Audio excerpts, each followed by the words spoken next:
Hoy tenemos una sesión súper informativa de mucho valor. Vayan buscando lápiz y papel para que vayan anotando.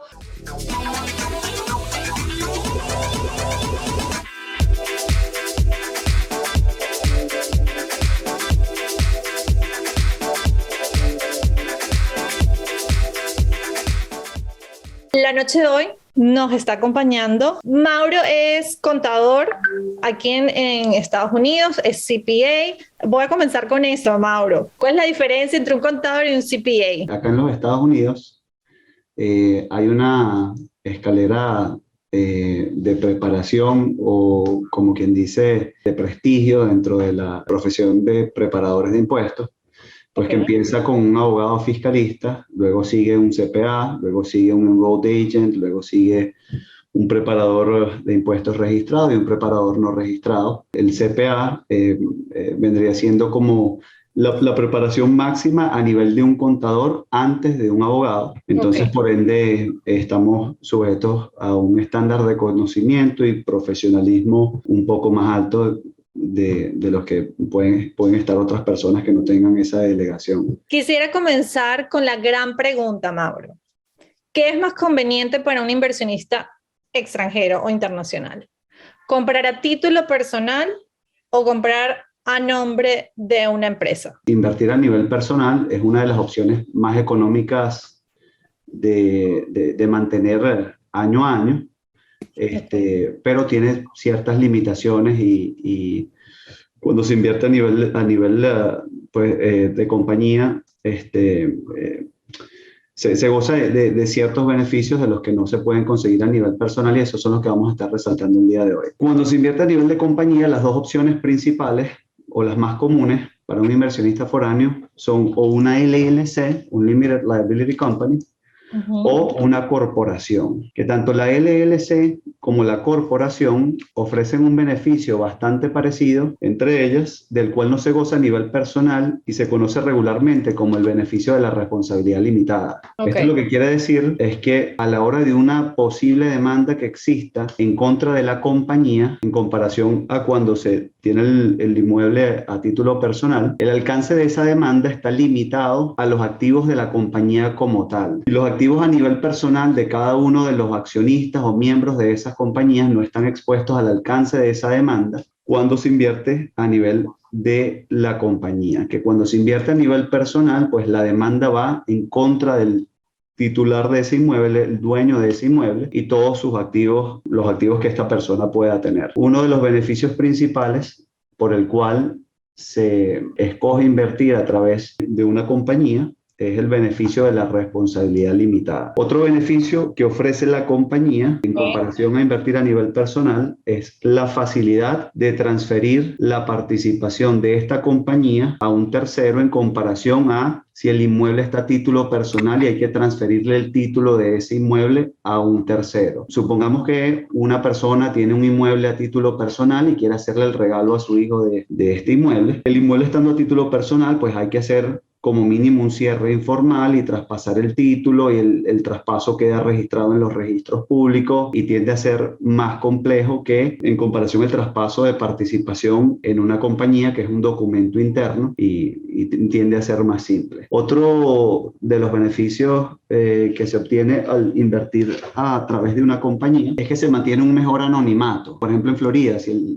el inmueble está a nivel personal, cualquier persona puede entrar en los registros públicos, busca el nombre de esta persona y puede saber todos los inmuebles que están a nivel personal. En cambio, si el inmueble está a nombre de una compañía, la persona va a buscar ese inmueble, encuentra el nombre de la compañía y dependiendo de cómo esté estructurada esa compañía, pues no hay mayor información en los registros públicos y es más difícil para una persona poder averiguar los activos que tiene una persona o quién es el dueño en particular de una propiedad, porque el dueño es una compañía. Te pregunto, independientemente si es una LLC o si es una corporación, en ambas estructuras se puede ocultar o quizás darle privacidad al inversionista para no saber cuáles son los bienes inmuebles que está invirtiendo. Definitivamente. Cuando el inmueble se compra a nivel personal, a la hora de vender un inmueble, existe una responsabilidad que el fisco americano le asigna al comprador de un inmueble cuando el vendedor de ese inmueble se denomina como una persona no residente fiscal o una entidad foránea. Esa responsabilidad se conoce como FIRPTA. Foreign Investment in Real Property Tax Act. Ok, ¿qué significa el FIRPTA y cómo se ven afectados ellos como inversionistas internacionales? Básicamente es una retención. Muchas personas quizás piensan de que es el pago de un impuesto y no van a volver a ver ese dinero, pero realmente no es así. Es una retención equivalente al 15% en base al valor bruto de la venta de un inmueble cuando el vendedor es una persona no residente fiscal o una entidad foránea, una compañía registrada bajo la jurisdicción de otro país. Esto, la manera más fácil de explicarlo es haciendo un ejemplo un poquito más didáctico. Y vamos a hacer un ejemplo en el cual una persona compra a título personal un inmueble que le costó $500,000 y ese inmueble, luego de un periodo de 3 años, la persona vende el inmueble a $750,000. Si esa persona que está vendiendo el inmueble no es residente fiscal americano, el comprador tiene la responsabilidad de retener un 15% en base al valor bruto de la venta. Así exista ganancia o pérdida, la responsabilidad es el 15% en base al valor bruto de la venta. Entonces, el comprador va a enviar esta retención al gobierno y el gobierno le asigna un crédito fiscal a ese vendedor no residente fiscal para obligarlo a que presente sus declaraciones de impuestos, y luego de que se determina cuánto es el impuesto sobre la renta a pagar sobre esa ganancia que se está generando por la venta, le devuelven la diferencia entre el monto retenido y el impuesto que tocaba pagar sobre esa ganancia. Eso lo hacen para que la persona no se desaparezca del país y nunca pague sus impuestos. O sea que el vendedor en este ejemplo, si aplica la retención de FIRPTA, no va a recibir $750,000, sino que va a recibir $637,500. Y estos 112 los tiene retenidos por el fisco americano y ya luego solicitar la devolución de esa retención es un proceso tedioso y se trata de evitar. Puede demorarse de 1 a 2 años en que devuelvan ese dinero. Si inviertes a título personal y en un futuro quieres vender esta propiedad, del monto de venta te van a hacer una retención del 15% porque el gobierno americano se quiere asegurar que cualquier extranjero declare las ganancias ocasionales incurridas por la venta de este inmueble. Entonces, la manera de ellos asegurarse de que ustedes como inversionistas internacionales paguen los impuestos por esta ganancia ocasional es por medio de esta retención que es el FIRPTA, que, como dice Mauro, esta retención puede durar entre 1 o 2 años. ¿Por qué? Porque ustedes le tienen que presentar al fisco en cuanto compraron la propiedad, en cuanto la están vendiendo, cuál fue realmente su ganancia, y en base a eso, en este caso, sería más conveniente entonces hacerlo a nombre de una empresa. Exacto. Esa es otra de las ventajas, pues. Entonces, en conclusión, se mantiene un mejor anonimato, tiene el beneficio de la responsabilidad limitada, es más fácil transferir la participación en una compañía que lo que puede ser transferir el título de un inmueble como tal, y se bloquea la responsabilidad de FIRPTA al momento de vender ese inmueble. Que ojo, no cualquier compañía bloquea la retención de FIRPTA, hay que estructurarla de una manera en particular, pero si se hace bien hecha, pues se evita esa retención. Que de igual manera la compañía va a tener que pagar los impuestos y estar en cumplimiento con las regulaciones americanas, pero el dinero tiene un valor en el tiempo, ¿no? Y ese dinero en los bolsillos del tío Sam deja de producir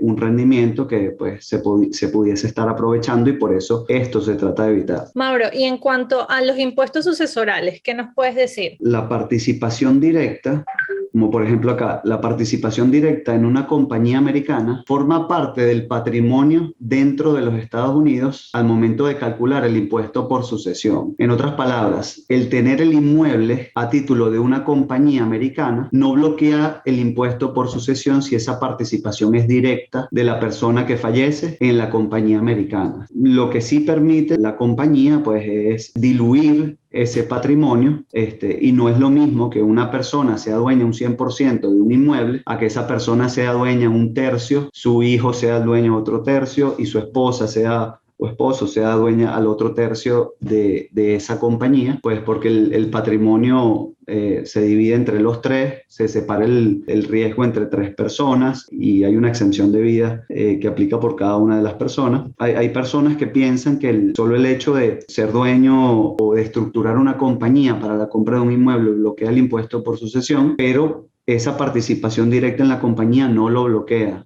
Ayuda a contrarrestar un poco ese impacto, pero no bloquea ese impuesto por sucesión. Ya para bloquear el impuesto por sucesión hace falta figuras más complejas como una entidad foránea que sea dueña de la entidad doméstica y luego la entidad doméstica dueña de los inmuebles, pero se trata de que no sea una participación directa pues, en esa compañía. Contrario al consenso común o la creencia de que una compañía automáticamente bloquea el impuesto por sucesión, la respuesta es que no es así. Solo hecho de tener una compañía americana no bloquea el impuesto por sucesión.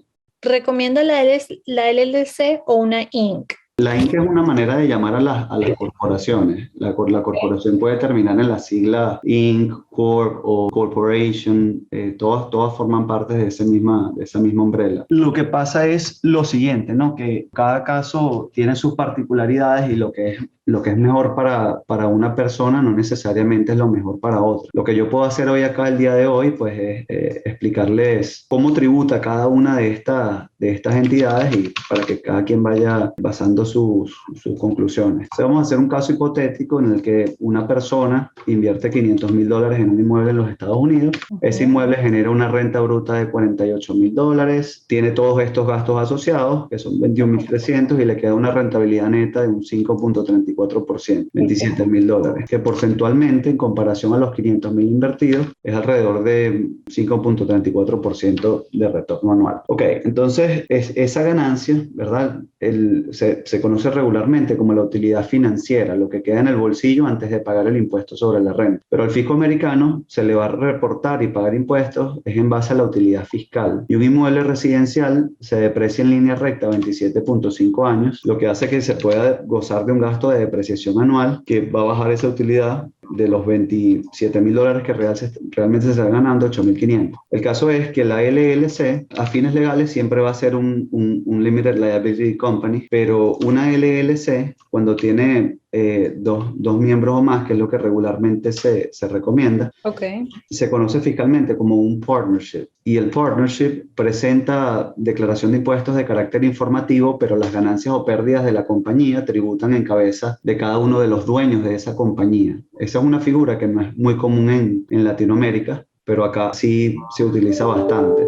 Entonces, la LLC, salvo que tome una elección especial, no tributa a la compañía, sino que tributan cada uno de los dueños de esa compañía su proporción de las ganancias según su porcentaje de participación. Entonces, teniendo esta utilidad de $8,518 y asumiendo que no tienen otras ganancias en los Estados Unidos, entonces esa vendría siendo como tributa una LLC cuando tienen más de 2 miembros. La compañía es la que es responsable de pagar el impuesto sobre la renta asociado a esas ganancias que genera y tiene su propia presencia fiscal. Entonces la corporación tributa de una manera distinta. En vez de ser un impuesto sobre la renta progresivo, como lo es a nivel personal, las corporaciones la tasan a un 21% fijo en base a la utilidad fiscal. Entonces sería sobre los mismos $8,500 de ganancia, un impuesto de $1,800 por el 21%. Y luego este tipo de estructuras, las corporaciones pagan impuestos 2 veces. Una cuando la compañía gana, ella paga sus impuestos, y luego cuando esa compañía le distribuye a los accionistas esas ganancias acumuladas en forma de dividendos, el accionista es responsable de pagar un impuesto una segunda vez, que la tasa regular es del 30%, y si la persona no es de un país en donde exista tratado fiscal con los Estados Unidos, pues le toca pagar esa tasa. Entonces se termina tributando un porcentaje efectivo de un 44.70. Entonces, acá regularmente lo que se trata de poner en la balanza al comparar una LLC con la corporación es en qué nivel de ganancias se encuentran los ingresos de esta persona o de los dueños de esta compañía, porque acá es el 10%, pero si esta persona ya está generando $300,000 de ganancia en los Estados Unidos, cada dólar adicional lo van a tasar al 35% y comienza a hacer más sentido tributar al 21% porque es escalonada la tabla de impuestos a nivel personal. Una de esas preguntas es ¿en qué nivel de ganancias están los ingresos en la declaración declaración de impuestos personal de los dueños de esta compañía. Y aparte de eso, en el país de residencia fiscal de esta persona, ¿tiene o no tiene que reportar las ganancias que genera en los Estados Unidos? Porque bajo la LLC, si ese es el caso, al declarar a nivel personal en los Estados Unidos, pues tiene que declarar esas ganancias en su país de residencia fiscal. Y de nada sirve en los Estados Unidos pagar un 10 si cuando reporta estas ganancias en su país de residencia, pues tiene que pagar un 30%, que por más de que le den un crédito fiscal, pues la tasa a nivel corporativo del 21 sigue siendo un poquito más atractiva. Y si en su país de residencia, pues sí tiene que declarar esas ganancias, regularmente los clientes se inclinan un poquito más hacia la figura de la corporación. O sea, básicamente, dependiendo si tienes un doble tratado en tu país de origen, te va a convenir o no más la LLC o más la corporación. Hay que estudiar cada caso en particular. En la LLC se tributa a nivel personal en los Estados Unidos. El individuo declara esas ganancias y en la corporación el individuo no declara. Declara y paga la compañía. Ella es responsable de pagar los impuestos. En la LLC se paga impuestos una sola vez y es cuando la compañía gana a nivel personal. Se distribuye o no se distribuye las ganancias. Luego, cuando se distribuye, no existe un segundo nivel de impuestos. En cambio, la corporación se paga impuestos dos veces. Uno, cuando la compañía gana, ella paga. Y la segunda vez es cuando la compañía distribuye, el accionista paga un segundo nivel de impuestos. Esas son las diferencias principales. ¿Qué estructuras recomendarías más? Hay que analizar cada caso en particular y por lo general la respuesta tiende a ser un poquito más obvia para esta persona. Y recomendar una estructura acá hoy, como en términos generales, sería irresponsable de mi parte porque cada caso es distinto. Yo lo que puedo comentarles hoy es cuál es el común denominador, cuál es el caso que la estructura que la mayoría de clientes con características similares como no residentes fiscales desean registrar, y es la LLC como partnership, porque se tiene el beneficio de la responsabilidad limitada, se bloquea la retención de FERPTA y se tributa a nivel personal, que fíjense acá abajo que la comparación es mucho más bajo el impuesto que se paga a través del partnership a nivel personal. Por lo general, las personas no residentes fiscales no generan muchos ingresos en los Estados Unidos. Entonces pueden gozar de estos porcentajes más bajos del 10, del 12 o 22 por cada uno de los socios y no pagar el 21 más el 30 del dividendo. Este es el común denominador. ¿Puedo enfocar la estructura de impuestos en LLC? La LLC a nivel impositivo se denomina como una entidad híbrida que puede tributar de diferentes modos dependiendo de cuántos miembros. Y los dueños de las LLC se conocen así, se les conoce como miembros. ¿Cuántos miembros tenga la compañía y si esa compañía tomó o no tomó una elección especial? Una LLC con un solo miembro, cuando solamente tiene un miembro, esa compañía se denomina como una entidad transparente y la compañía no presenta declaración de impuestos año a año y todas las ganancias o pérdidas de esa compañía se declaran en la declaración de impuestos personal del único dueño. Por eso se le conoce como una entidad transparente. Cuando tiene dos miembros o más, ese es el ejemplo que habíamos conversado de ahora, la LLC se denomina como un partnership y la compañía declara de carácter informativo, pero las ganancias o pérdidas fluyen a la declaración de impuestos personal de cada uno de los socios según su porcentaje de participación. Y una LLC incluso puede tomar una elección especial para tributar como una corporación, que la LLC sigue siendo una LLC para todos los efectos legales, pero a nivel impositivo escoge declarar exactamente de la misma manera en la que lo haría una corporación, que es lo que vimos ahora, que la compañía paga sus impuestos, se tasan los dividendos y todo esto. El caso es que regularmente la LLC se recomienda que sea un partnership para fines impositivos, también es una entidad transparente a nivel de la retención de FERPTA. Entonces, un error que se comete comúnmente es que se registra una LLC y esa LLC se registra con únicamente un dueño. Y al únicamente tener un dueño, un miembro, y ser denominada como una entidad transparente, por más de que esté vendiendo un inmueble en los Estados Unidos, sea una entidad transparente, si el único dueño no es residente fiscal, aplica la retención de FERPTA y por eso pues entonces se recomienda de que sea 2 o más miembros. Ese es el porqué. ¿Qué necesitamos para abrir una empresa, Mauro? Copia de pasaporte vigente, porcentaje de participación, definir el tipo de estructura, dirección de la compañía, que nosotros ofrecemos ese servicio el primer año en el que se registra la compañía. La dirección de la compañía puede ser la de nuestra oficina y está incluido en nuestros honorarios. 3 nombres por orden de preferencia. ¿Por qué? Porque hay muchísimas compañías ya registradas en el estado de la Florida y si el nombre ya está tomado, el nombre que la persona quiere para su compañía ya está tomado, pues para evitar tener que volverlos a contactar, se consulta más de un nombre, ¿no? Que por lo general casi siempre está, pero hay algunos casos en los que si es un nombre común, pues es bueno tener una segunda opción y no tener que volver a molestar al cliente para que nos dé otros nombres. Cuando hablas de la distribución de los miembros o de las acciones, suele pasar mucho o que mis clientes dicen, ay, pero somos la familia completa, papá, mamá y 2 hijos, digamos. Si estos hijos son menores de edad, ¿es posible registrarlos dentro de esta empresa que se cree? ¿Hay algún tipo de restricción? Pueden formar parte de la compañía perfectamente. Lo que se hace es que, por ejemplo, en el caso de una LLC, se agrega 2 tipos de membresías en la compañía, en las cuales una de estas tiene poder de votar y otra no tiene poder de votar, porque si de repente ese hijo cumple los 18 años y luego resulta que se casó y la persona, el dueño de la compañía quiere, ¿sabes?, limitar los riesgos de que se pueda tener un problema futuro, lo que se hace es que no se le da poder de voto a las acciones o a la membresía que tienen estos hijos menores de edad en la compañía. Lo que hay que tomar en consideración también, Ariana, es que hay que poner en una balanza tipo cuáles son los beneficios de que estén más personas en la compañía contra los costos asociados a esto. Porque si, por ejemplo, la persona registra una LLC que tributa como un partnership, resulta que en esa compañía coloca padre, esposa y los 4 hijos.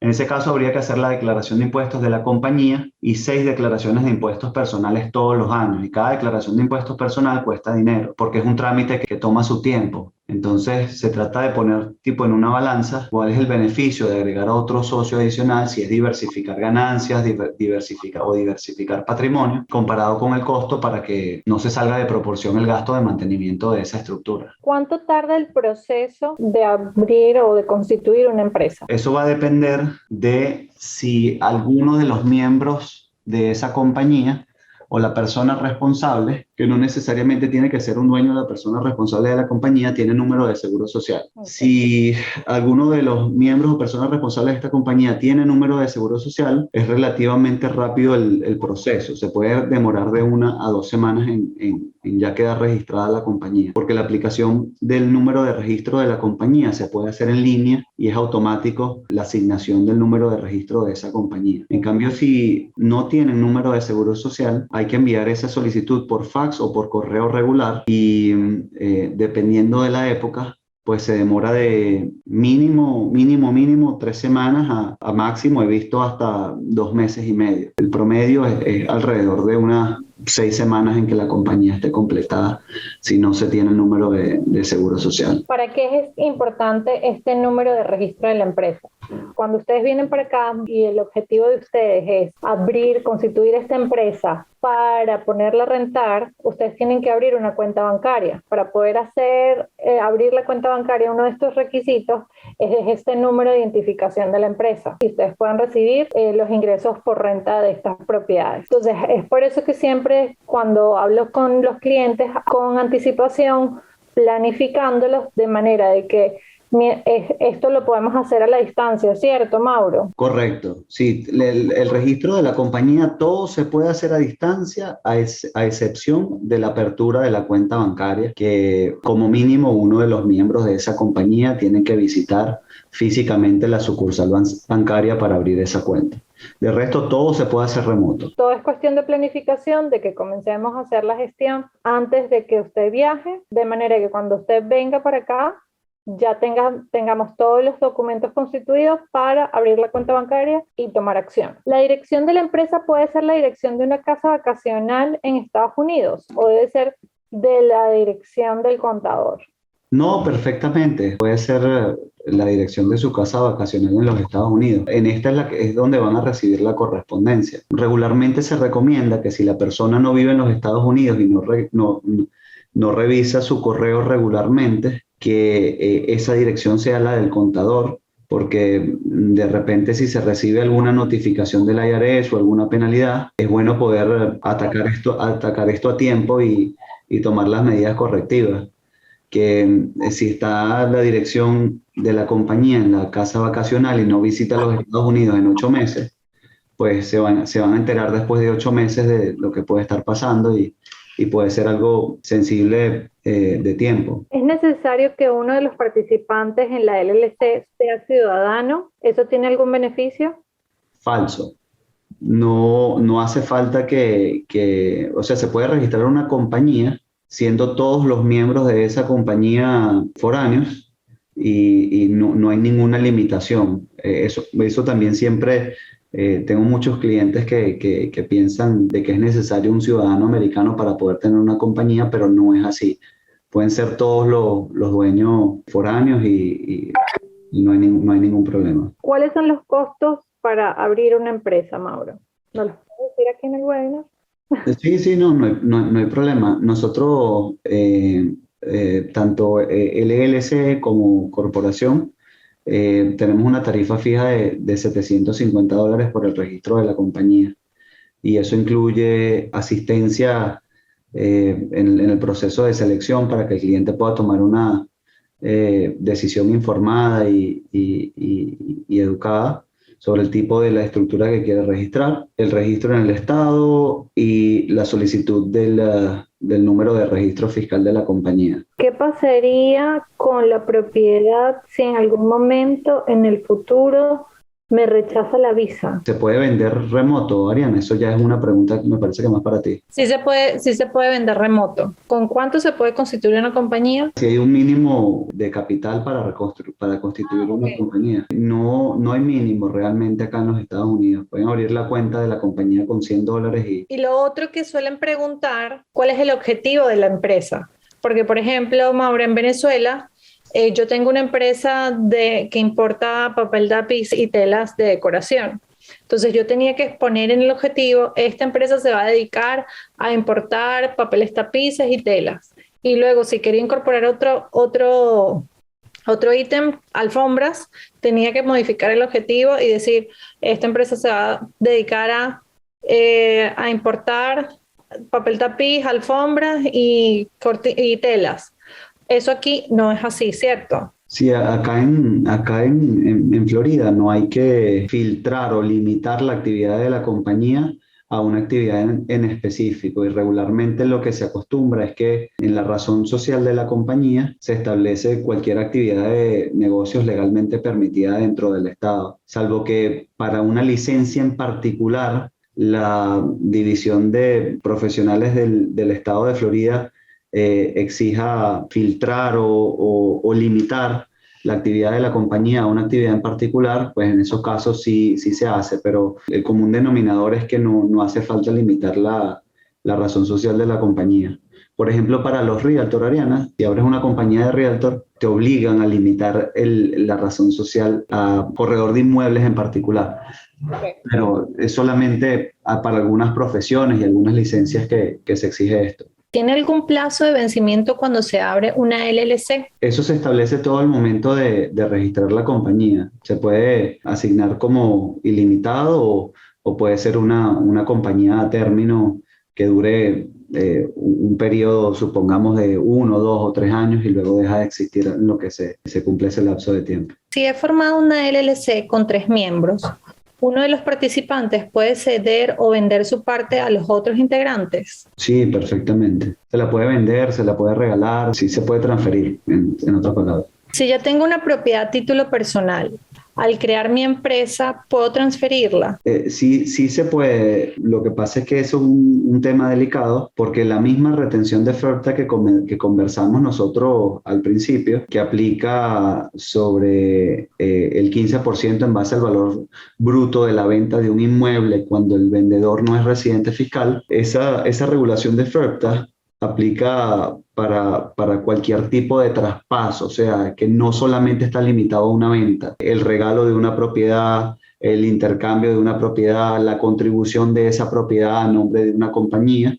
Todas esas son transacciones que están sujetas a la retención de FIRPTA. Entonces, en otras palabras, tu compañía tendría la responsabilidad de retenerte a ti como persona sobre el valor justo del traspaso de ese inmueble a esta compañía. Entonces, hay que cumplir con ciertas formalidades y ciertos requisitos, e incluso se puede evitar esa retención, pero eso deberías de hacerlo apoyado de un profesional de la mano. ¿Es fácil cerrar una LLC? Sí, es relativamente fácil. La compañía tiene que presentar su declaración de impuestos como final, no debería de tener cuentas bancarias operativas abiertas. La compañía puede ser disuelta voluntaria o involuntariamente en el estado, que si no se presenta el reporte anual en el estado de Florida, después de un periodo de tiempo, esa compañía es disuelta involuntariamente. Entonces, declarar impuestos como final, asegurarse de que la compañía no tenga ningún tipo de cuenta bancaria o tarjetas de crédito o préstamos abiertos o pendientes por pagar. Luego la compañía o se disuelve automáticamente o se presenta la disolución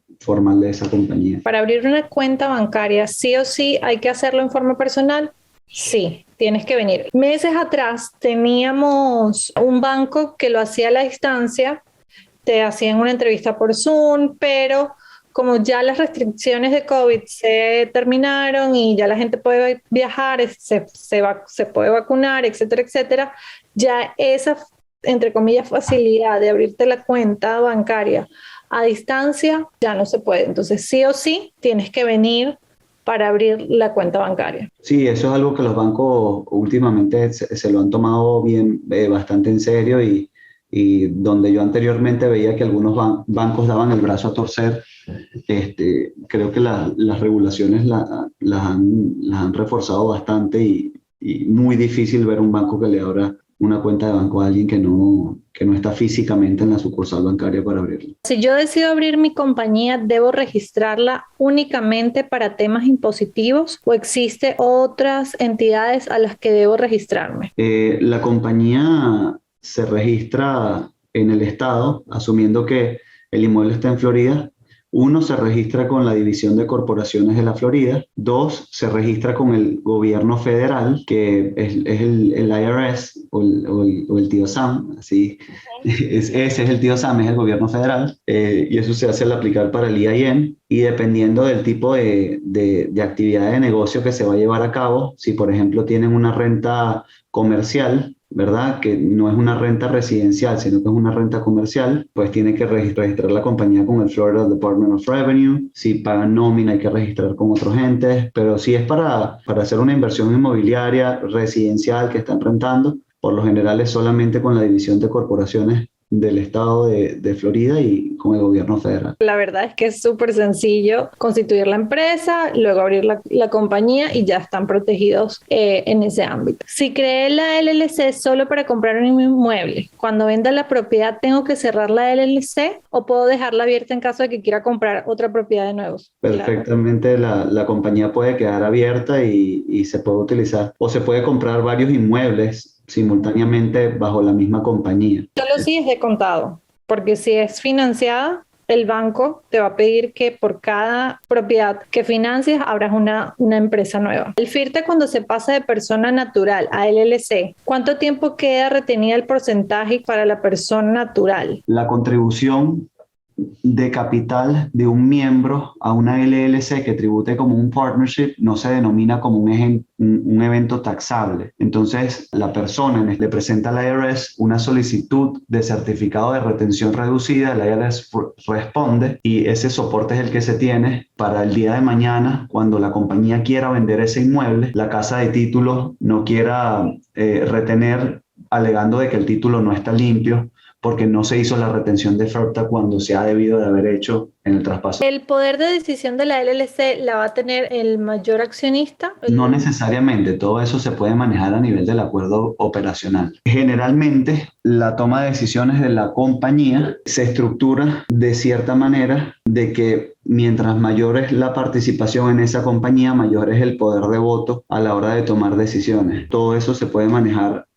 con el acuerdo operacional, y puede ser una persona con menos cantidad de participación, pero tiene mayor poder sobre la toma de decisiones de la compañía. Tengo una propiedad, pero a nombre personal. ¿Quién puede hacer el traspaso a la compañía? ¿Un abogado o un contador? Es una mezcla entre los dos profesionales. Regularmente lo que se hace es un quitclaim deed, que es un traspaso de título informal en el que tu compañía asume el mismo título que tú tienes en esa propiedad antes de transferirla. El quitclaim deed lo hace un abogado. Y luego lo que es la parte de la retención de FERPTA, que es el certificado de retención reducida o el Notice of Non-Recognition, por lo general te ayuda un contador. Yo hago bastante esos trámites. Entonces, el traspasar el título a abogado y el cumplimiento con las formalidades de FERPTA es un contador. El tiempo que la IRS demora en dar respuesta al certificado de retención reducida, que ellos dan de entrada 90 días, y con los tiempos del coronavirus se han estado demorando como 5 meses en dar respuesta al gobierno. Pero todo esto se puede hacer el traspaso y simultáneamente, siempre y cuando la solicitud haya sido remitida antes de formalizar el traspaso, entonces se estaría cumpliendo con los lineamientos de FERPTA. Si yo compro un inmueble con el ánimo de invertir y quiero alquilar mi propiedad, ¿puedo hacerlo sin problema? Totalmente lo puedes hacer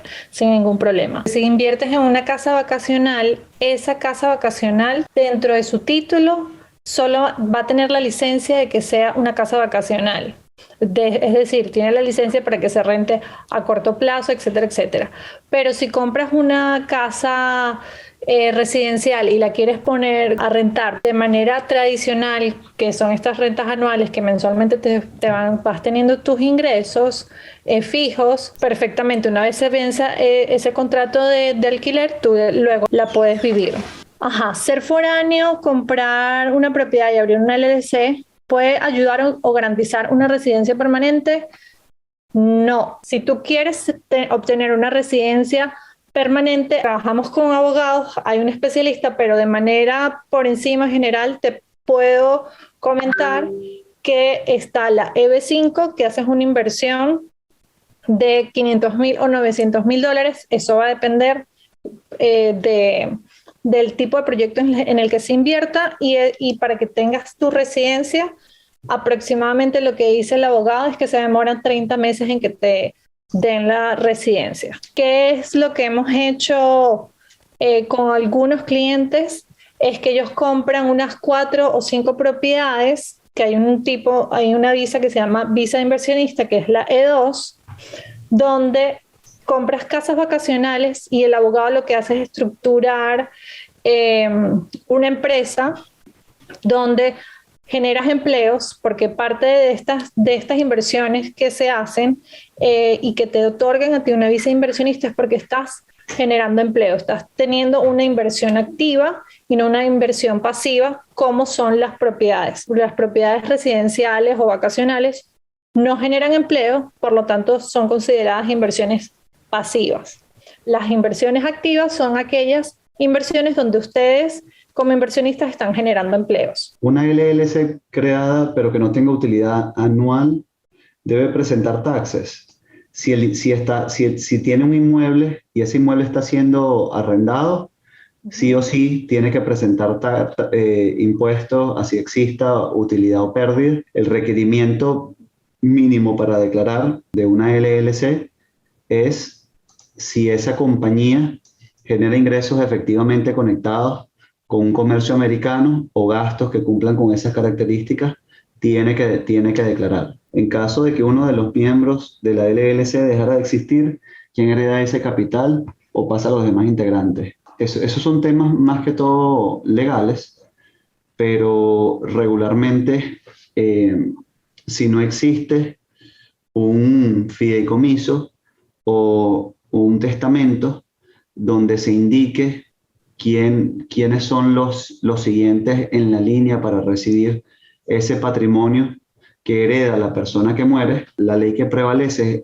son los estándares del estado de la Florida. Hay cierta línea de preferencia que se sigue en el estado de Florida, que por ejemplo, esposa, luego hijos, luego hijastros, luego sobrinos y así sucesivamente. Entonces hay que hacer un proceso que se llama probate, que básicamente es eso, determinar quién es el que sigue en la línea y quién es la persona que va a heredar ese patrimonio. Y también existe un buy-sell agreement, hay varias opciones distintas, pues deberían de consultarlo con... Gracias, Mauro, por acompañarnos la noche de hoy y darnos todos tus conocimientos en el área. Si usted está listo para abrir su compañía, está listo para invertir, quiere que le presente opciones, escríbame un WhatsApp, escríbame por email, por donde le llegó el link de conexión para este webinar, y con mucho gusto nos ponemos en contacto con Mauro y con su equipo para constituir estas empresas y luego los ayudamos a hacer su inversión. Espero que haya sido de mucho valor todo el contenido que